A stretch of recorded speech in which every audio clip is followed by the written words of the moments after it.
Hi there, welcome to Martin Says. Today I'll be talking about the Sean Wotherspoon Adidas collaboration on the ZX8000 Super Earth. Let's go! Ever wondered what the Scarecrow from Wizard of Oz is up to these days? Well, I heard he was hunted down by a notorious collector, Sean Witherspoon, and was turned into a pair of sneakers for the kingdom of Adidas. The end. Kidding. But was I wrong? Maybe. But these does look like a pair of Scarecrow sneakers. I mean, no hate. I kinda like them actually. And it also has a pretty nice name. Let me introduce you to the ZX8000 Super Earth. What is up? I hope you're doing great today. If you're new, welcome. My name is Martin Conde and I usually make videos on the latest hype trends, sneaker news, as well as great alternatives. Now, if you're into those kinds of things, do subscribe to the channel and always be updated.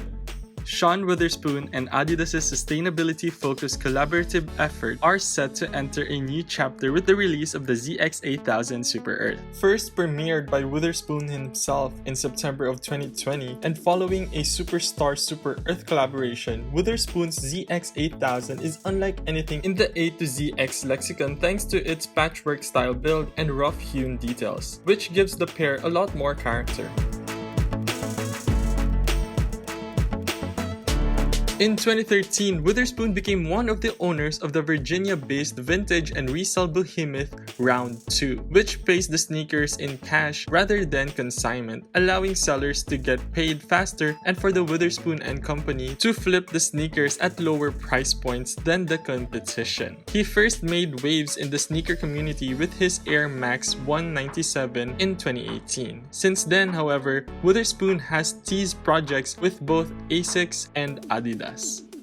Sean has been a Nike head from the start. His appreciation for classic models extends well past ones he would have never worn or seen in stores growing up. His Instagram features a wide range of models from the Presto, which seems to be one of his favorites, to the Air Maxes from mid to the late 90s. But he seems to have a special place in his heart for original Air Jordans and the matching blue tag apparel, product of the Nike that wasn't nearly the corporate juggernaut it is today.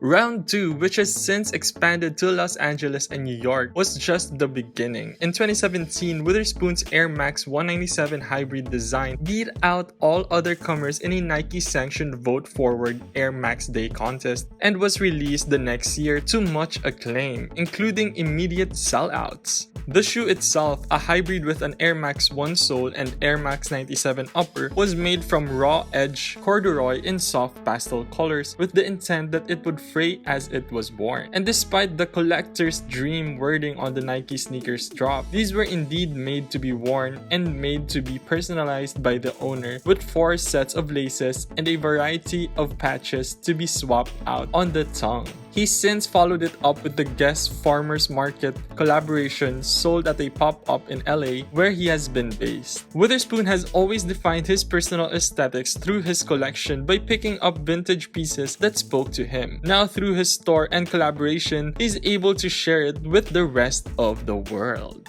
And before we go on, don't forget to give this video a thumbs up by clicking on the like button down below and subscribing to the channel for more contents like this. Dubbed as the Super Earth sneaker, this unique take on a classic has some mixed material upper with Adidas logo embroidered around, similar to the flower embroidery on Witherspoon's Superstar collaboration. This wearable art piece features upper culled from a hodgepodge of textiles, ranging from earthy tones on the toe box and around the collar to plaid mudguards and tongues. Orange makes its presence felt on the heel and midfoot, with neon green gracing the laces. Witherspoon's signature dangling embroidered flowers appear in red, neon green, and white on the lateral side, all with long, uncut strings that touch the ground, a style carried over from his Superstar. Now personally, I'm not a huge fan of this, but oh well.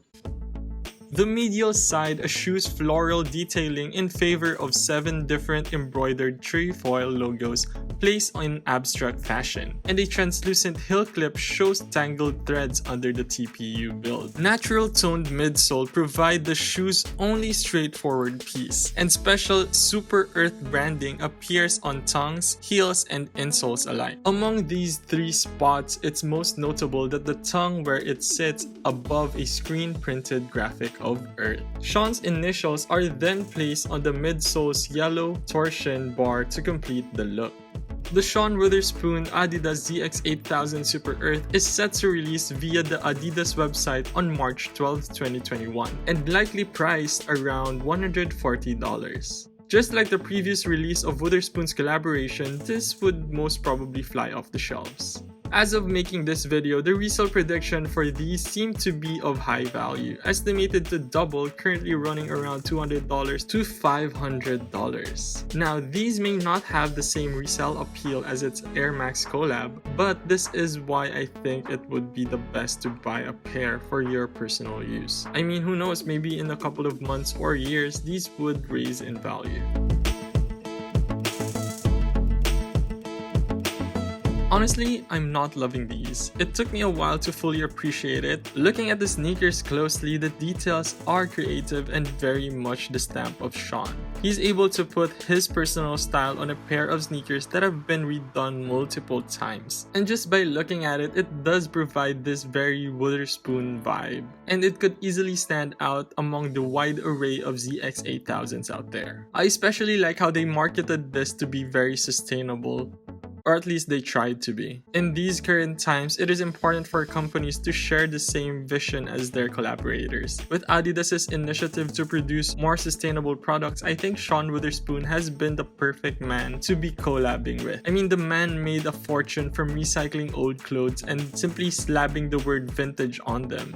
I like this approach though, normalizing buying used clothes and removing the stigma altogether in the streetwear community. To be honest, I am a bit bothered by the excess thread on the sides. I had the same feeling towards this on the Superstar collaboration. It is visually appealing, don't get me wrong, but this feels like the practicality has been thrown out the window. If I do decide to cop a pair, I would probably end up cutting the excess threads. I'm sorry, Sean.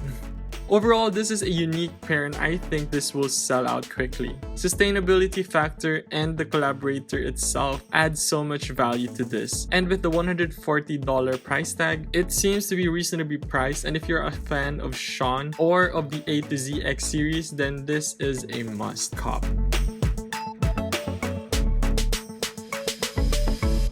The only alternative in mind is the regular pair. Easily accessible and priced reasonably while sharing the same level of quality. It would be best to grab one in the different available colorways. Next, you could also check out the other ZX sneakers with the torsion outsole if comfort is something you value. But if you plan to have a piece of the A to ZX series, and if this one does not work out for you, then it really is best to just wait. I mean, based on the previous sneakers, this year's roster is pretty promising. Speaking of, if you want to learn more about the ZX8000, I have made previous videos on this topic, so you can check them out on the link above as well as on the description section below.